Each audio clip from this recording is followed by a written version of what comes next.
Hello guys, ഇത് ഞാനാണ് കൊച്ചി റാണി vlogs. അതെ, നമുക്കിങ്ങനെ ഇന്ന് സൺഡേ അല്ലേ, വർക്കിന് പോകണ്ട. വർക്കൊക്കെ കഴിഞ്ഞിട്ട് ഒരു 3:30 ആയപ്പം കയറി കിടന്നു. 5:30 ആയപ്പം എണ്ണീച്ചു. 5:30 5:45 ആയപ്പോൾ എണ്ണീച്ചു ഇങ്ങനെ വന്നപ്പം അവല് നനച്ച് കഴിച്ചു. മറ്റേ ശർക്കരയും തേങ്ങയൊക്കെ ഇട്ട് സെറ്റാക്കി കട്ടൻ ചായയൊക്കെ കുടിച്ചു. അല്ലടാ, അല്ല. അതൊക്കെ കഴിഞ്ഞ് ഇങ്ങനെ വന്നിരുന്നപ്പം കട്ടൻ ചായയും അവലിങ്ങനെ കഴിച്ചുകൊണ്ടിരിക്കുന്ന സമയത്ത് എൻ്റെ കുഞ്ഞ് എന്നോട് ചോദിച്ചു, മന്തി മേടിച്ചല്ല.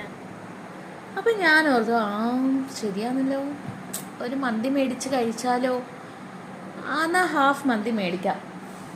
അവൻ്റെ പപ്പ ഇവിടെ ഇല്ല, പപ്പ പുറത്തോട്ട് പോയി. അപ്പോൾ നമ്മൾ മന്തി മേടിക്കാമെന്ന് വിചാരിച്ചു. നമ്മൾ 3 പേരേ ഉള്ളൂ, എന്നാൽ പിന്നെ മന്തി മേടിച്ച് കഴിക്കാമെന്നൊക്കെ വിചാരിച്ച് ഇങ്ങനെ സെറ്റായി വന്നതായിരുന്നേ. കട്ടൻ ചായ കുടിക്കുമ്പോൾ ഇതൊക്കെ നമ്മളിങ്ങനെ സംസാരിച്ച് കുടിക്കുമ്പോൾ ഒരു പ്രത്യേക ഒരു ഇതാണല്ലോ. അങ്ങനെ നമ്മുടെ അവല് കഴിച്ചു, കട്ടൻ ചായ കുടിച്ചു. അത് തീർന്നപ്പോഴേക്കും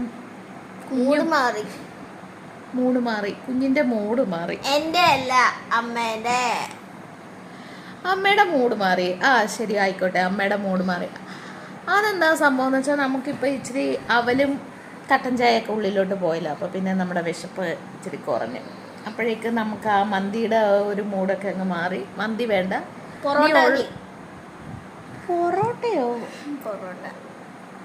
പൊറോട്ട ഞാൻ എനിക്ക് പറഞ്ഞിട്ടില്ല. എനിക്കങ്ങനെ പൊറോട്ടയിലെ വേണ്ട, എനിക്ക് മാത്രം മതി.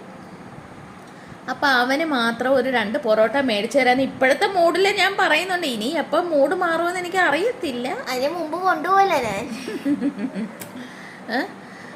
അപ്പം ഇങ്ങനെ പെട്ടെന്ന് കഴിക്കാൻ ഒരു ആഗ്രഹം തോന്നും, പെട്ടെന്ന് അതങ്ങ് വേണ്ടാന്നങ്ങ് വെക്കും. അതിന് പല റീസൺസ് ഉണ്ടാവും. ചിലർ വിചാരിക്കും കയ്യിൽ നിന്ന് കാശിറക്കാനുള്ള ബുദ്ധിമുട്ടുള്ളത് കൊണ്ടായിരിക്കും.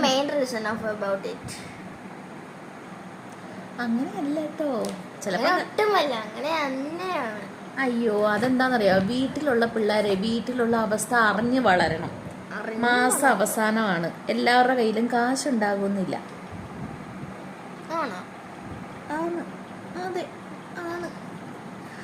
അപ്പൊ അങ്ങനെയൊക്കെയാണ് കാര്യങ്ങൾ. അപ്പൊ നിങ്ങളുടെയും അങ്ങനെയൊക്കെ തന്നെ ആയിരിക്കുമല്ലേ. ചിലരൊക്കെ അങ്ങനെ നോക്കത്തില്ല, കടം മേടിച്ചാലും മന്തി കഴിക്കാൻ പോകുന്ന ആൾക്കാരുകൾ ഉണ്ട്. Bye bye, see you.